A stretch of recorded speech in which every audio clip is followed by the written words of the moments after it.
you really have to want to do it. I mean, that's the big thing. Like how interested are you? Like everything I've done was me asking, can I do this? Presented by Sacramento Educational Cable Consortium. You're listening to Lights, Camera, Learn.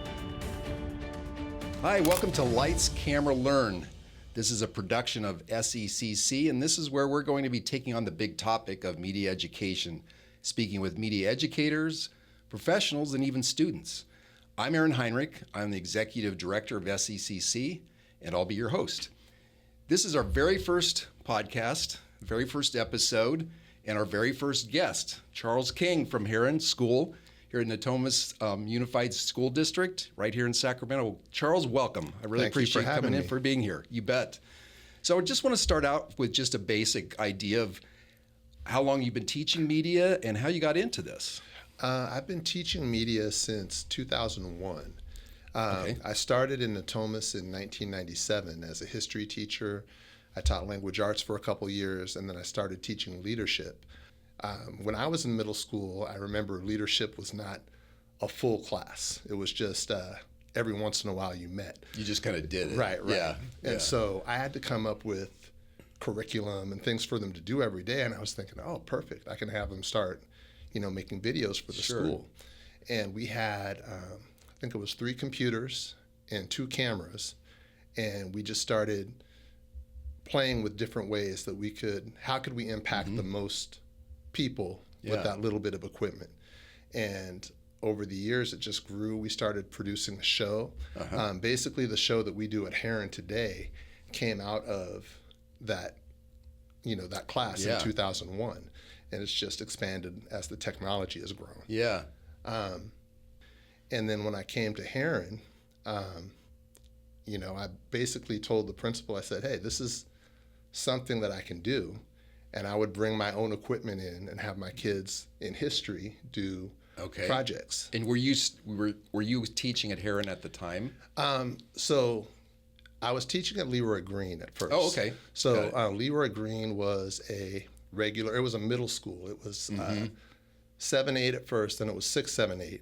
And then in 2010, it closed prior to becoming a charter school. Okay. So that was just, about 1,000, 11 to 13-year-olds at that school at the time. And when I came to Heron, it was very different. It was a K-8. When Leroy Green closed, a lot of the teachers went to Natomas Middle. Okay. And then Heron opened up single subject for the first time in their middle school. So I just went over there to teach history. Yeah. But we also had to teach an elective. So I just started bringing my stuff over. And again, with the leadership experience, they asked me to do leadership. And we started, making little promotions and just things that we could do for the school. And the principal liked it. And so started making some plans next year with the PTSA, and we got some cameras, we got some computers. Eventually, we were able to put together a nice lab. We were doing a lot of stuff for the school, and we got distinguished school that year. And then the enrollment shot up. Wow. I bet it did. Which caused them to need more room, and then they collapsed our classroom. Wow. So, yeah. I mean, it was, great times, bad times. Right. But we had to be in a little small space, and they kept saying, okay, we're gonna grow eventually. What can we do in the meantime? So we get little pieces of equipment here and there, and eventually in 2018, or it was 2016 when we knew this was going to happen. This is how I ended up working with SECC. Okay.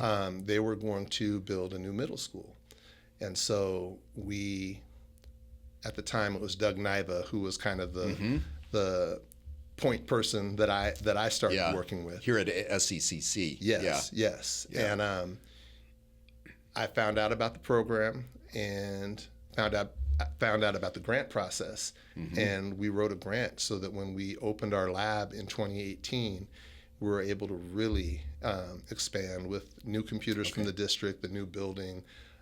We got the TriCaster, the lighting system, and all of that. And then since then, our program has just been, it's been great. We have 2 classes in the day of middle school students that are working every single day. Yeah. I have one period where students kinder through middle school, depending on what the teachers want to do, can come into my classroom and we can do projects. Oh, and that's then great. We have a summer program where our 4th through 6th graders can come in and do the 20 hours. Okay. And kind of get them ready for middle school so that if they want to go into the advanced class, they already have the experience. Yeah. They're ready to go. So we're really hitting a lot of kids in the school, with the hands-on experience. But what the kids are creating is affecting the whole school community. Absolutely. So when these kids go in there, at first you were talking about this was an alternative class. Are these a required class now, or is it still all alternative? No, it's an elective class. Okay. It's an elective class. But what they're learning is, they're learning video, but it's really just effective presentation. It's the writing with purpose. There's a creative part to it. There is a technical part to it, an organizational part. They're really, if the kids take the class, what I'm finding is when they go to high school, because I'm hearing back from them, it's like their presentations are easy, because they have that set of skills and they know how to write for an audience and how to make a point in the most in a very effective way and in a very condensed time frame as well. So talk a little bit about that, because I think a lot of people think that when kids take these media programs, they're just learning the technical skills of being able to pick up a camera, know where the lens is, know how to shoot something, and then turn around and edit it. But you talked a little bit about how these kids are learning something more than that, right? From a communication standpoint. So talk a little bit more about how you build that into the instruction process. All right. So when I'm starting out with kids, the very first thing we do, and this is, 4th grade on up, we'll take an existing piece and we'll break it apart. So we'll take a commercial or something. Okay. The one that I really like to use, and it became way more relevant in, I guess, 2016, is the old Got Milk, Aaron Burr, Alexander Hamilton commercial. I remember so now everybody that. knows Hamilton. Right. So, it was filmed by Michael Bay. That was one of his early pieces. Yep. And it's about 56 seconds, but it's a whole movie. It's like it has a beginning, middle, and end. Yep. And the camera angles are crucial to telling the story. And so, we watch it, and I just have the kids take a look at it, and I say, all right, now let's watch it again and see how many edits are there. And they look at it, and they count, and they're always way off because they're, they think there's less, right? Right, they think there's less. They're not completely aware of what they're seeing. And then we go through and we actually separate it out into the edits. Okay. And once we do that, then we go back and we look at the angles and we say, okay, why? Why is this way? Why is the camera placed here? Why is this a close-up as opposed to a long shot? And so we kind of get into the, before we even pick up a camera, we're thinking about why are we doing this? What is the purpose of using the camera in this way? We analyze the shots, and then after that, we pick the camera up, have them go create some of those shots, just not telling a story, but just attempting it, right? And then after that, we tell a story, and we have them just learn how to, through repetition and reflection. That's the other thing. Okay,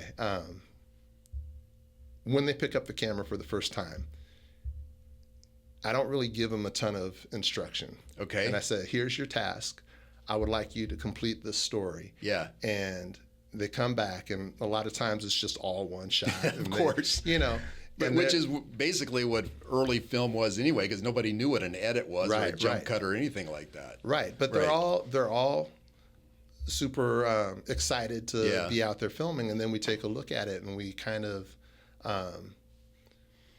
I guess you exhibit and then you reflect. Yeah. Right. Yeah. And then you introduce the storyboard. Okay. Well, what if we now add minimum 5 shots, tell the same story. Yeah. And we go through and we just keep building off of it. But one of the big things that I found, because it's so objective when they look at it and they can see, oh, yeah, I can do better there. Yeah. It actually really helps them to take constructive criticism because they want their project to be better. Yeah. And it helps them to give constructive criticism too, because I ask them to, give feedback to your classmates. Right. And the whole purpose is to make it better. So like if a kid says, oh, well, the acting wasn't good, I said, well, how can we place the camera to make it easier on your actor? Yeah. So if you have to look nervous or scared, but it's a full shot, a full body shot, how do you do that? And, you get into a little bit of the difference between stage acting and acting for camera, where on stage you are presenting to the audience. You've got a bigger persona because you've got a smaller audience in a smaller area too. Whereas the camera, it's your responsibility to draw the audience in, and it's not necessarily the actor's job to do that, but whoever is creating the storyboard, whoever's directing it, so there's that level of planning that has to go in. Yeah. So when I'm teaching, I want them to know, like we break down the production process. So pre-production, if we do our pre-production correctly, it's going to be easier to film. Yeah. If we film correctly, it's going to be easier to edit. And, just linking those processes together just will give you a much better project. Yeah. And the idea of, starting off with it up here and then being able to communicate it the way you intended to an audience is just, I think it's huge for kids. Absolutely. So once they realize they can do that, then, writing a story is easy. Right. It sounds to me too, Charles, like what you're doing is it's basically film school. I mean, for people who may not, be aware of what it takes to be in film school, the things that you're describing are exactly what you would study if you went to UCLA or USC or some other film school, and you're introducing these kids to this at a very early stage, which is pretty incredible. It's stuff that I've picked up, kind of going along, like, I don't have training in this. Yeah. I'm coming at this from starting off as a history teacher, but there's so many stories in history, and I love to focus on projects as a history teacher. Yeah. That's actually how I got my first camera, was I just purchased my own to have kids be able to, if they wanted to give a presentation up front or to act something out, and it was very basic, but this is something that, I don't know, I've just kind of delved into it as the technology became more accessible. I think I kind of came to it just at the right time, because if I was there a little earlier, it just was not accessible. Well, could you imagine teaching these kids on regular film and teaching how to edit and edit sound and all of that? That would have been a lot harder. Oh, yeah. Yeah, it would have. So when you have these kids that are coming in kindergarten and first grade, and they're seeing how your older kids are doing it, how do you integrate those younger kids in with what you're doing with the older ones? All right. So I'm thinking of some of the projects that we've done for SEVA. Yeah. So I have a class period. It's my second period where I'm able to work with anybody in the whole school. And so I ask the teachers, what is it that you're doing? What do you want to do? Yeah. My current kindergarten project is a teacher who just wanted the kids to record their hopes and dreams for the year. Okay. So just good. Really like cute project. Yeah. But we want the kids to actually do the recording. So we teach them how to teach them the 5-second rule. We use an iPad.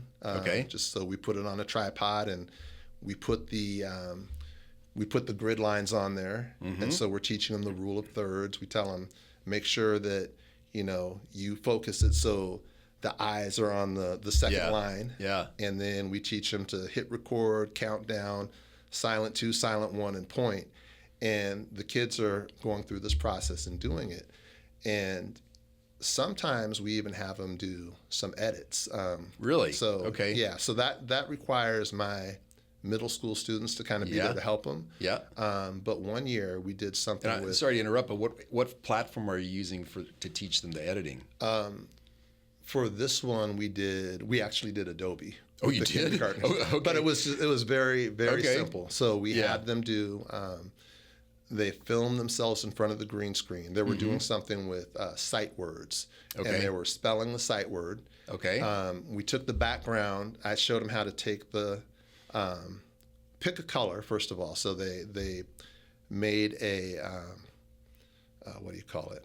A color palette, or Okay. Yeah. solid color underneath. And then they got to pick their color and put it in place.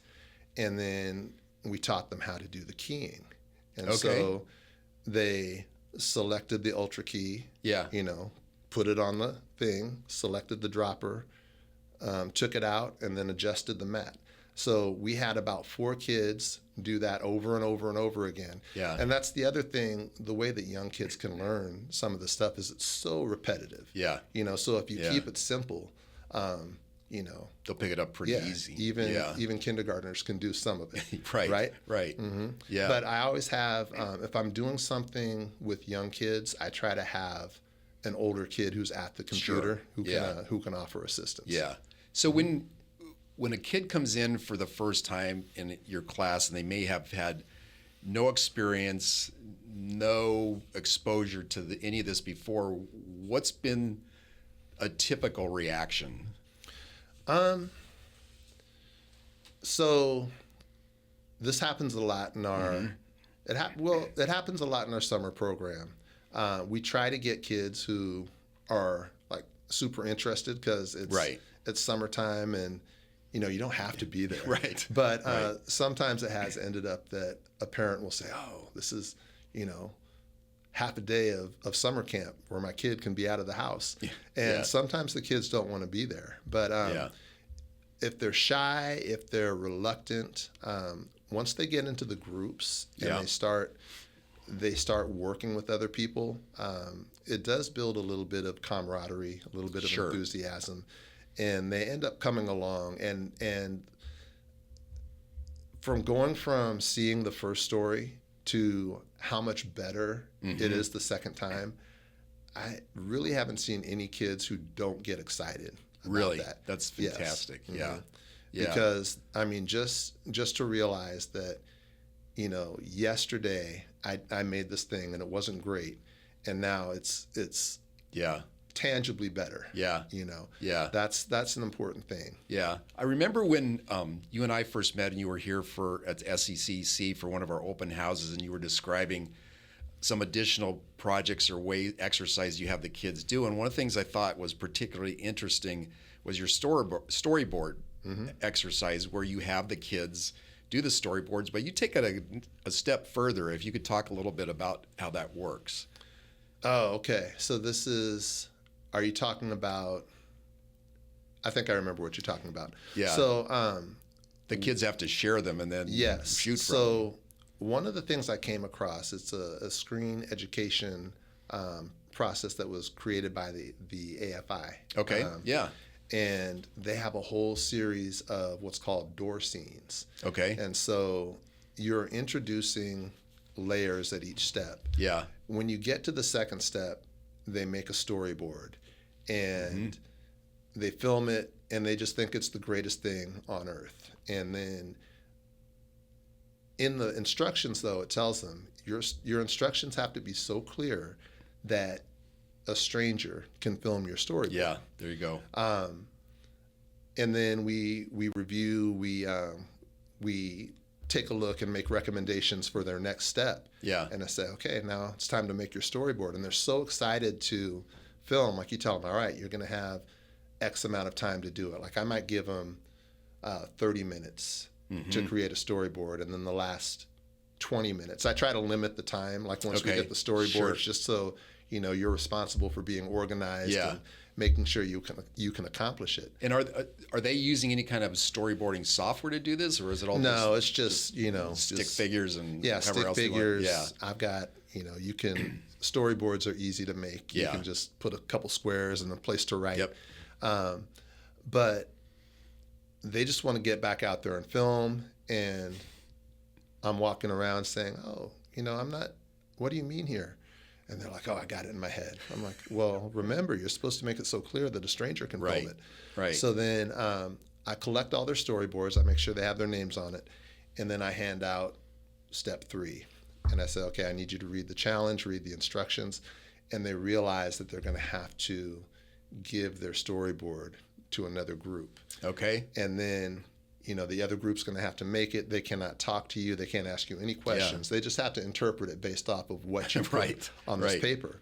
And sometimes it's great, like the group did a really good job, but sometimes it's just incredibly, not great, right? It's just very far from what the person intended, but they didn't put it on the paper. Yeah. So again, it was in their head. Right. And so then they have to watch everything and like, what was different? What did you intend? What miscommunications arose? How can this be better next time? And then they get to do it again, like make a better storyboard, and then they get to film their own thing. So we're constantly trying to get them to do that pre-production piece because it just makes everything else so much easier. Well, and I think it said this earlier, this is what helps these kids be able to be better communicators later, right? And hopefully they carry that through with them on into high school and then on regardless of what they do after high school, whatever career path they choose. Right, absolutely. I guess you would say it's a lot of soft skills are involved too, just in terms of, the teamwork and the communication within the group.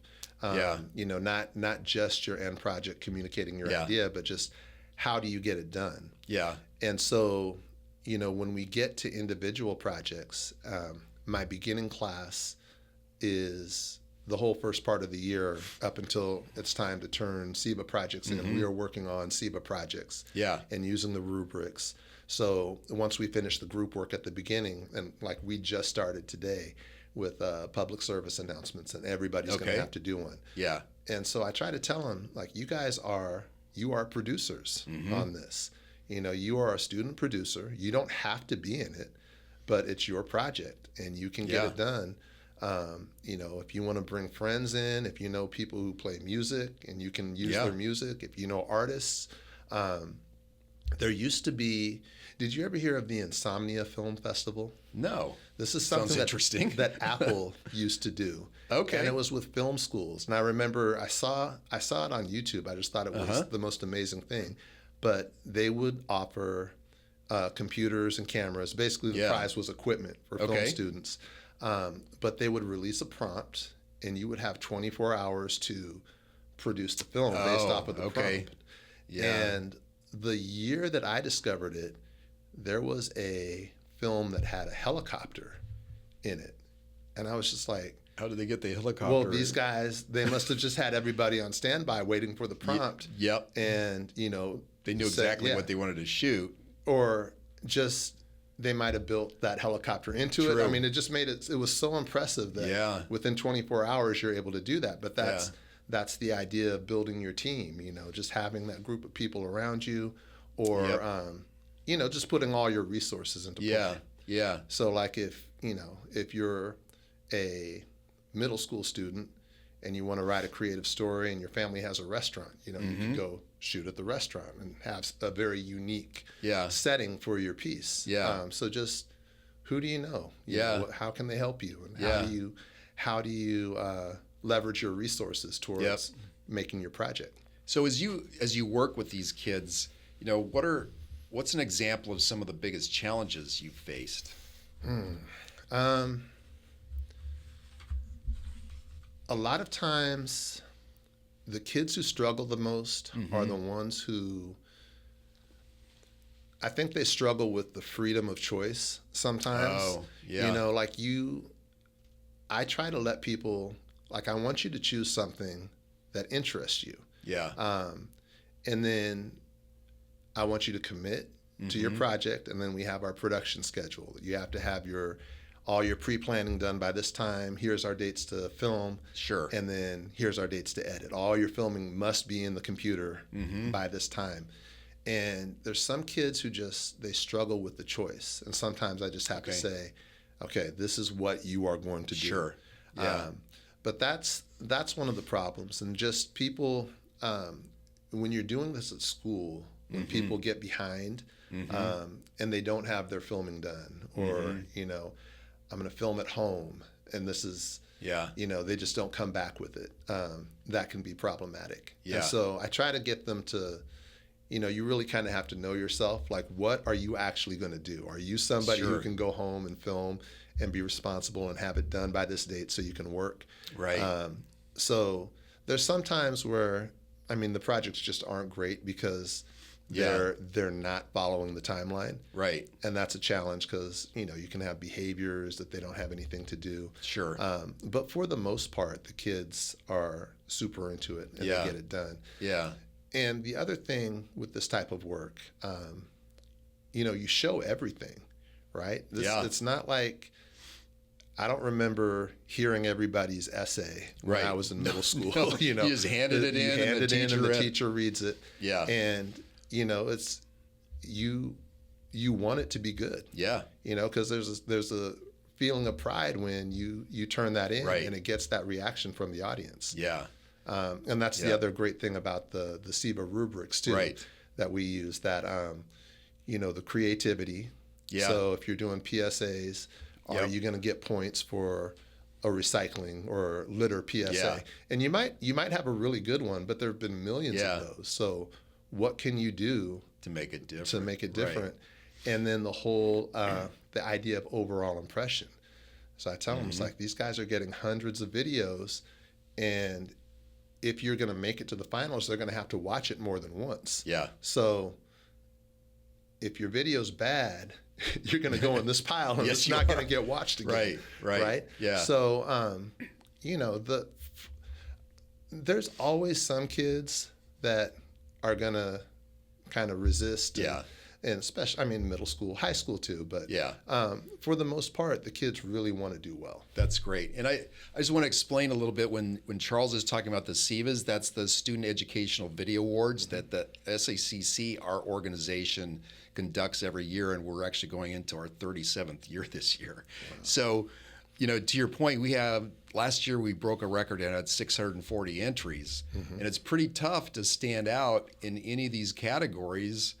So it is important to not just be creative for creative's sake, but obviously to be able to do something a little different to still stand out and make your point. Yeah. So obviously, in the time frame that you've been doing this, Charles, you've seen a lot of changes in technology. How have you adapted to that and gotten your kids to do the same?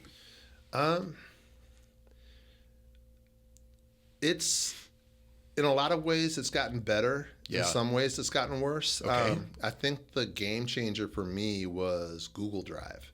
Really? Okay. Yeah. In what way? Well, being able to bridge filming at home and at school, right? Because when I came to Heron, the cameras that we had from Leroy Green were mini DV, right? And so the technology was changing. You couldn't really get mini DV or FireWire, stuff anymore. Right. And so the iPhone was,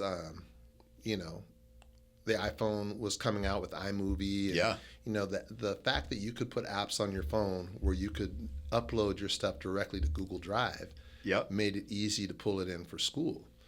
And I could also share stuff with you. So like when we do our show, a lot of our stock media is, we don't have a server, so we just put it on Google Drive, stick it in Classroom, and the kids can access it, and just there's a nice flow of information, a nice workflow there. Yeah.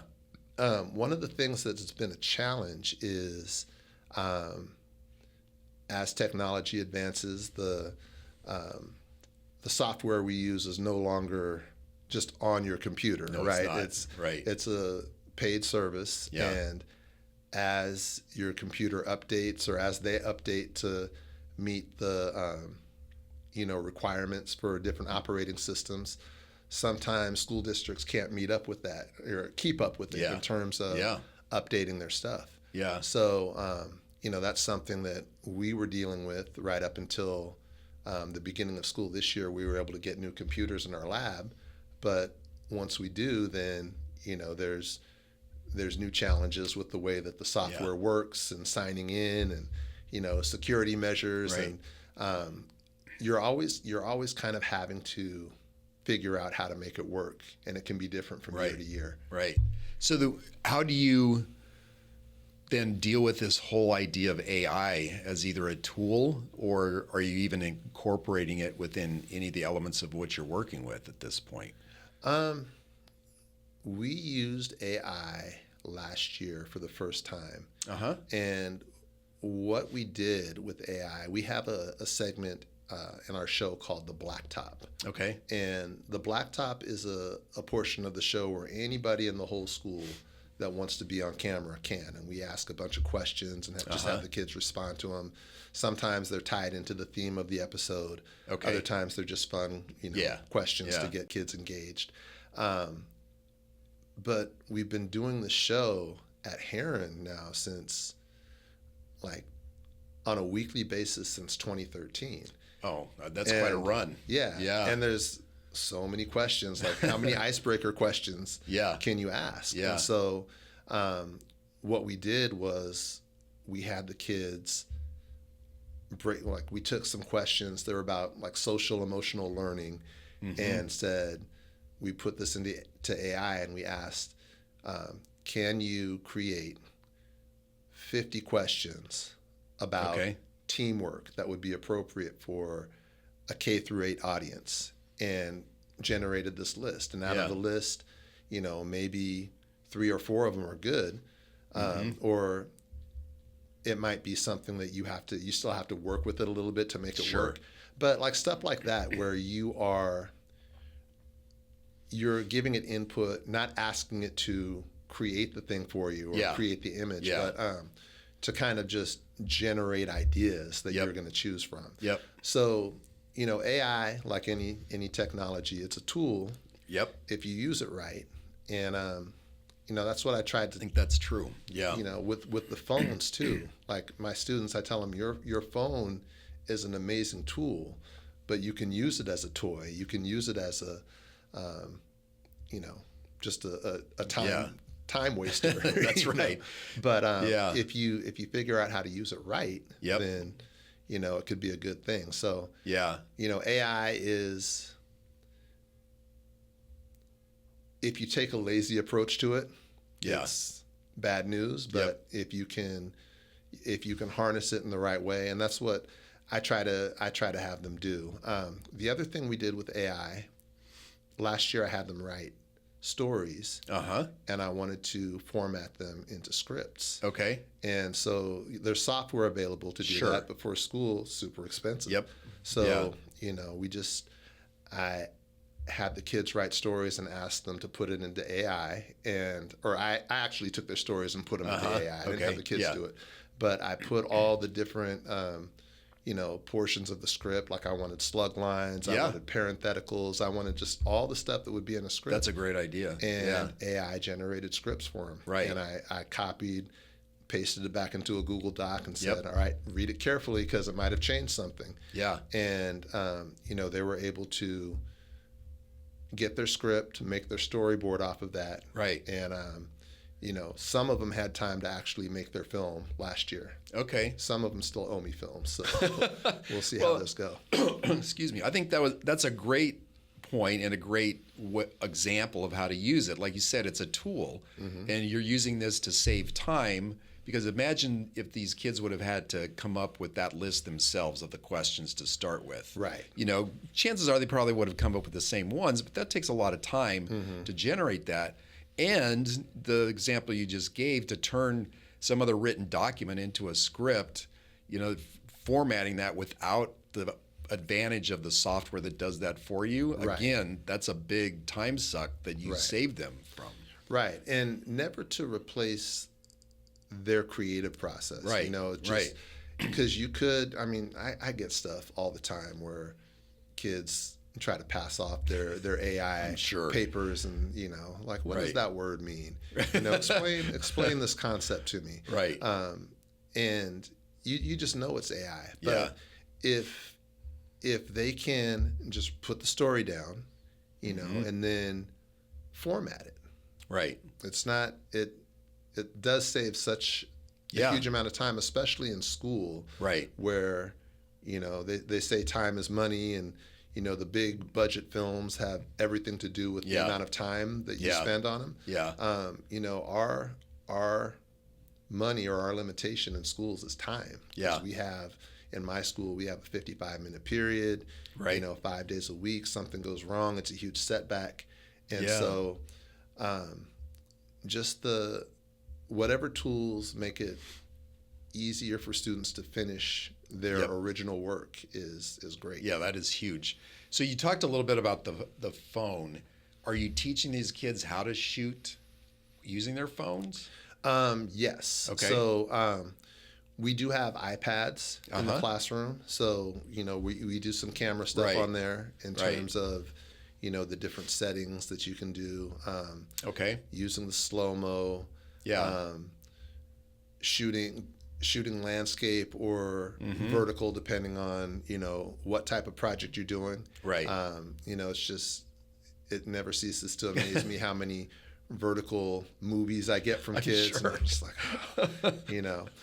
Yeah. But yeah, I mean, everybody has those, something at home that they can use. Yeah. Or not, and if everybody doesn't have them, usually they know somebody who does. Right. Right. Right. And again, just get that Google Drive app on there. Yeah. Sign into your school account, and you just put it right up to your account, and then next day you can be editing that on your Chromebook at school. Yeah. So, as many kids that have gone through your classes, are there any particular success stories that you've followed along the way? So since I've been at Heron, let me see, that first group that I had would now be in their late 20s. Okay. I mean, there's a lot of like really successful people who have gone on to be, we have one girl that used to make amazing films, and she went on to become a writer. Okay. We have kids who have just gone on to successful college careers. That's great. And some of them use their film stuff to complete Boy Scout projects, like Eagle Scout stuff. I have a student who I had at Leroy Green. She was in one of my first classes. I think I had her 2002, 2003. Okay. And she comes back to visit every once in a while, and she told me that she works for, or last time I talked to her, she was working for IBM, and she came back to talk to my class, and I asked her, I said, are you still using your video skills? Yeah. And she said, as a matter of fact, I just closed $1 million account by creating a video. There you go. So, That's pretty good. All right, there you go. Yeah. You don't have to be a filmmaker or a journalist. Nope. The skills are valuable. Right. I do have one girl, I think, that she went through my summer camp. Mm-hmm. She went through my classes for 2 years. She went on to Miss May at Intercom High School, which is also great to have. Mm-hmm. At our school and our district, we just have different levels that the kids can go to. Right. And she told me last year that she is going to school for film and television. So good for her. We have a few people that are going directly into the industry as well. Yeah. So do these kids have an opportunity then, Charles, to work with any community groups at this point to use their skills for either their benefit or to learn more about a particular organization? Well, we don't necessarily do that at the middle school level. Yeah. When the kids go to high school in the Thomas, they do have to complete a senior project. Okay. And so some of the kids, that requires kids to come volunteer at different community organizations, and they do have to document their experience. So some of them do, make films in order to do that. Yeah. But in terms of, just going out and, we haven't done that much at our level. Got it. Do you find any of the projects that the kids are doing, any of them want to do that, or do they take that on as a particular project for any assignment you might give them? I do give them news stories. Okay. And when we do news stories, I do want them to focus on something in the community. Yeah. So we've had kids do news stories on like the farmers market and talk to some of the people who organize that. Yeah. Every once in a while, we get something that's just really good. Yeah. So I do want them out in the community, telling stories, especially for our school, because we're going to show those. Those are our we have kind of a backbone for our show, but we always have space where we need content, right? So we want to put those news stories in and have all of our students watch them. Yeah, I think that's terrific. I mean, I want to talk a little bit too then about, we talked about the tech trends and how technologies, changed some of this, but if there's teachers out there who want to do what you do, what kind of advice would you give them?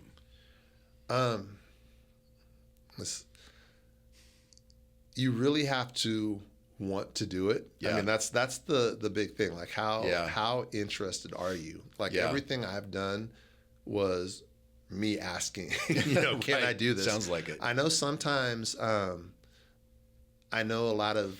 there's programs where it's driven by an administrator who gets the equipment and they put somebody in there and they say, okay, I need you to teach this class. I would suggest that if you're interested, get involved with SECC. That's a huge resource that, to me, it seems pretty unique to Sacramento. I'm not sure if anybody else has anything like this. I don't think they do, because I've looked around at different places, in different counties, different places, and I think we are pretty unique relative to what we do and how we support media education in the county. Right. Yeah. Right. So I would say, reach out to organizations like this, and then, another huge tool is YouTube. I mean, that's true. You can go to film school on YouTube, because over the years, like a lot of my projects, I've just looked online and, what's something that is interesting that I can achieve, with what I have. Right. And, there's endless resources out there. That's true. And like actual filmmakers who are doing tutorials, and there's whole online film schools too. Yeah, that's true. So I want to bring up real quick, you were our Allan Hinderstein Teacher of the Year winner. How did that impact anything for you after the fact? Well, let's see. The event was in April, right? Okay. Yeah. Well, I think it hastened my my new computers, which was that was great. A good thing, right? I got to meet our new I guess he works at our district in technology. He was our new it's Michael Kelly. Michael, right? yes. Yeah. So he was there at the event, and he came and walked through my room a few times after that. And I've got to meet him and talk to him a little bit, and I think that really did help. Yeah. But it hasn't really kind of sunk in yet. Yeah. It was kind of a surreal feeling, because they called me up there and this video's going and I'm seeing all of these former students, and I'm trying to take it in, and I realize I'm gonna have to get up there and say something right after this. Right. But it's been really nice. It's just it's affirming to have something like that. Just to acknowledge that all this work that has happened has been impactful to the families that are at my school. Well, and in the relatively short time that I've been here as the executive director, it is amazing the impact that all of you that are media educators in Sacramento County are having on these kids, and just to see them, the confidence that they get, the joy that they get for what they do, and like you had mentioned before, just being able to collaborate with kids you might not even associate with, outside of the class, being able to, those are all wonderful skills that, like you said, will carry them through on into hopefully adulthood. Right. Yeah. Yeah, and that's one of my my happiest accomplishments as somebody who's taught film is I had this one student, he's absolutely brilliant, but just very awkward as an elementary kid and didn't have a lot of friends. And he did our program and came in the summertime, had him 7th and 8th grade.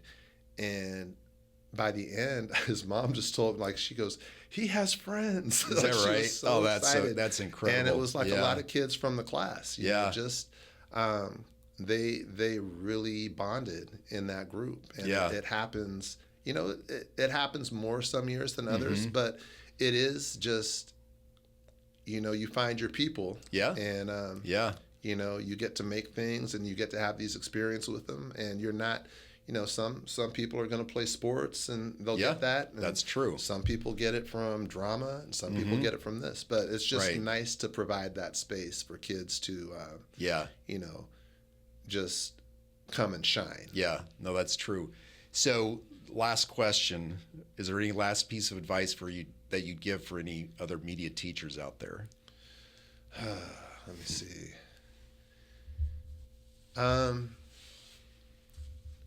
Have fun. Yeah. I mean, that's the big thing. If you're having fun, it'll be fun for the kids. Yeah. And,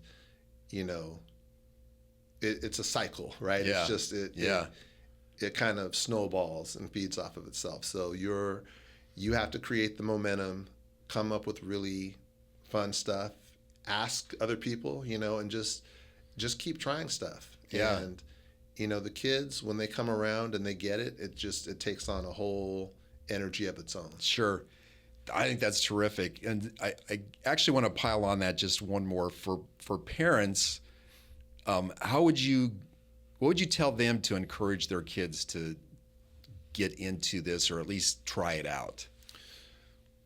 Start very basic. Yeah. So at my school, because we have worked with the SEVA grants, and we have equipment that we can check out. The kids have their Chromebooks.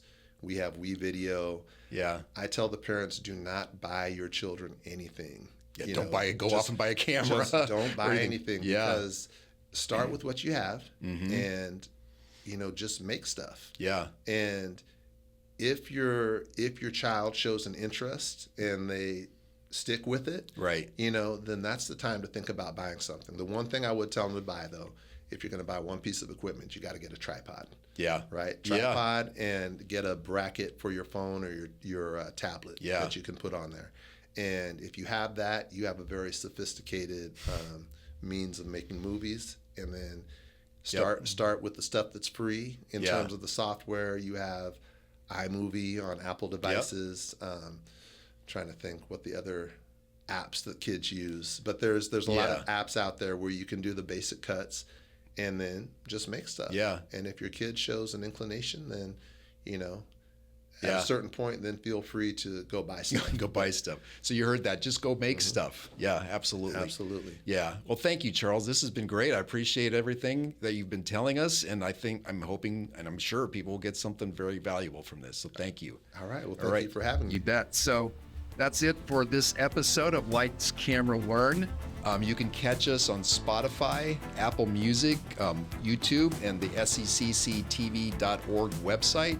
You can also support us on Patreon by clicking Lights, Camera, Learn. So until the next episode, let's have fun out there. Thank you.